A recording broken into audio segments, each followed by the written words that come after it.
और नेताजी क्या लग रहा है कि जिस तरीके से यहाँ पर आप पद यात्रा कर रहे हैं आज, अब लगातार चुनावी माहौल शुरू है, समस्याएं क्या क्या हैं जिनका सुधार होने की आवश्यकता है?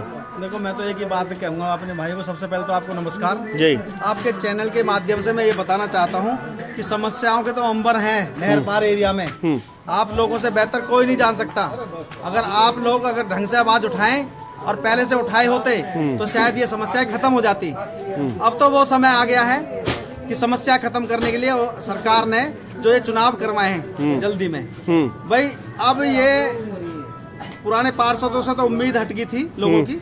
अब नए युवा पार्षद जो आने वाले हैं, जो 2 तारीख को वोटिंग होने वाली है, अब ये कांग्रेस के प्रत्याशियों की दौड़ है और कांग्रेस के प्रत्याशी जीतने वाले हैं। सरकार ने जल्दी में चुनाव कराया, 3 साल लेट चुनाव करवाया, जल्दी में करा दिया क्या? 1 ही महीने में सारी डेट वगैरह दे दी।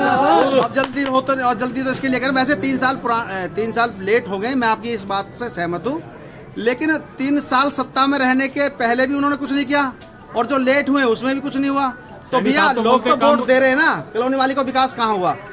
भाई पब्लिक को तो विकास चाहिए ना। सीवर बनी है ना, नाली बनी है ना, रोड बने हैं। तो फिर भैया हमें वोट देने का अधिकार इसलिए बनाया है कि हमें मूलभूत सुविधाएं मिल सके। वो कह रहे हैं कि सैनी का काम बोलता है जी, सैनी का काम बोलता है। देखिए मुख्यमंत्री साहब कह रहे हैं। मुख्यमंत्री साहब तो अब आए हैं, ठीक है ना। उससे पहले तो खट्टर साहब थे और भी बहुत सारे थे।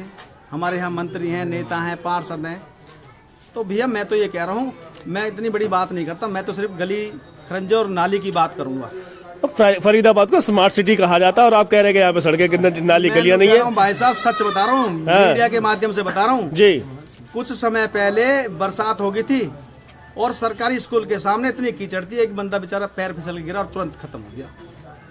ये ऑन रिकॉर्ड बात है, ये मैं झूठ नहीं बोल रहा मीडिया के सामने। इतने बुरे हाल हैं रास्ते के कि आदमी पैदल नहीं निकल सकता। स्कूल के बच्चे स्कूल नहीं जा सकते। क्या स्मार्ट सिटी है भैया? आप स्मार्ट सिटी सिर्फ पेपरों में और न्यूज पे दिखा सकते हो, पब्लिक के बीच में जाओगे तो आप गली या रोड दिखा के स्मार्ट सिटी नहीं कह सकते। आप कह रहे हैं कि सच बोल रहे हैं कि जनता तो कहते हैं नेता कभी सच बोलने के लिए पैदा ही नहीं होता। देखिए जी, हम तो सच बोल रहे हैं और सच नहीं है तो ये कॉलोनी की मेरी माताएं खड़ी है, इनसे पूछिए, और मेरे भाई आगे खड़े उनसे पूछिए। 15-20 साल हो गए, सीवर लाइन तक भी नहीं। आप सीवर लाइन डलाने का क्या फायदा? वो चल नहीं रही है, नालियां नहीं है। मैं कह रहा हूँ एक बाल्टी पानी आमने सामने डालने पर झगड़े हो जाते हैं कॉलोनी में कि मेरे सामने क्यों डाल दिया गंदा पानी। अरे मेरे भैया नरक बना दिया है ना। गांव में पानी का निकासी का सुविधा हुई है ना, कॉलोनी में ना हुई है। ये सिर्फ वोट देने के लिए हम बने हैं क्या? वोट का अधिकार इसलिए बना है कि वोट लो और उसके बाद भूल जाओ पब्लिक को। मैं आप लोगों से, आपके चैनल के माध्यम से कहता हूँ कि अगर जनता और ये माता बहन मेरे पे विश्वास और भरोसे से मेरे को विजय करती है तो मैं इनकी जो ये पीड़ा जो 10-15 साल से झेल रहे हैं ना ये लोग, मैं उसको खत्म कर दूंगा। ईमानदार से कह रहा हूँ। जिस तरीके से लहर चल रही है अभी बीजेपी की, दिल्ली में बीजेपी सरकार बनी है, उसके बाद यहाँ पर भी चुनाव की घोषणा हो गई है, लगता नहीं कि इस बार बीजेपी जीतने वाली है? देखिए ये तो ऊपर वाला जाने क्या खेल है, क्या होगा। कहते ना हमारे हाथ में, हमारा काम है कर्म करना। हम अपना कर्म कर रहे हैं, लोगों से मिल रहे हैं, रिक्वेस्ट कर रहे हैं कि भाई विकास चाहिए तो आदमी को चेंज करो। फरीदाबाद में विकास कौन करेगा? विकास हम जैसे युवा करेंगे, जो नए नए चुन के आएंगे। नेताजी कांग्रेस करेगी। कांग्रेस का और कॉन्फिडेंस उनको विधानसभा में मात दे गया है। और कॉन्फिडेंस ही कहीं था वो, अब देखिए ओवर कॉन्फिडेंस नहीं है जी। हम मार्केट पे काम कर रहे हैं, आप पूरे दिन घूम रहे होंगे, मेरे साथ अभी भी 50 आदमियों की भीड़ ज्यादा ही होगी। और ये सब कोई वैसे आदमी नहीं है, ये भूखे प्यासे कॉलोनी के लोग, गांव के लोग, मेरे पड़ोसी, मेरे मित्र लोग हैं जो मेहनत कर रहे हैं। आप कर रहे हैं, आपके लोग मेहनत कर रहे हैं, लेकिन पार्टी के बड़े नेताओं का और कॉन्फिडेंस तो मार जाता ना, परिवार वाले तो थोड़ा दिक्कत। देखिए ऊपर हाई लेवल की बात है, हाई लेवल की बातों के लिए देखो ऊपर क्या होता क्या नहीं होता उसके लिए हम नहीं कहेंगे।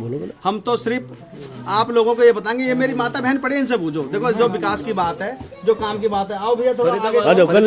सांसद बीजेपी के, विधायक बीजेपी के, बीजेपी के चाह रहे हैं, तो क्या लगता है कैसे विकास होगा? अरे कैसे चाहेंगे यार, ये तो पब्लिक चाहेगी तब होगा ना, उनके चाहने से क्या होगा। पब्लिक चाह रही है कि परिवर्तन करना है, हमने कांग्रेस के पार्षद बनाने हैं और मेयर भी कांग्रेस का बनाएंगे। जब पब्लिक ने ठान लिया है तो उनके कहने से क्या होता है भैया? तो फिर तो चुनाव करवाने की जरूरत नहीं है, वैसे ही डिक्लेयर कर दे कि हमारे पार्षद हैं। भैया अगर इन लोगों को ताकत दी है, वोट की ताकत है, तो वोट की चोट से उनको बता देंगे कि पार्षद कौन बनेंगे और कौन विकास करेगा। ये तो पब्लिक बताएगी ना भैया। तो आप अपना नाम बता दीजिए हमें पहले तो। उपेंद्र। कितने समय से रहने आप यहाँ? यहाँ तो हम बचपन से ही रह रहे हैं। और समस्याएं क्या क्या लग रही है जिन पे सुधार होना जरूरी है? यही है सब, रोडों की, नाली की और ये सब। अब बचपन से आप कह रहे हैं, आपकी उम्र भी ज्यादा लग रही है, तब से अभी तक इतने सारे पार्षद, सांसद, विधायक आए, कोई इस पे सुधार ही नहीं कर पाया। नहीं कर पाए। लगता है कि आपको आपके बगल में जो नेताजी खड़े हैं, सुंदर नेताजी, बदलाव कर पाएंगे क्या?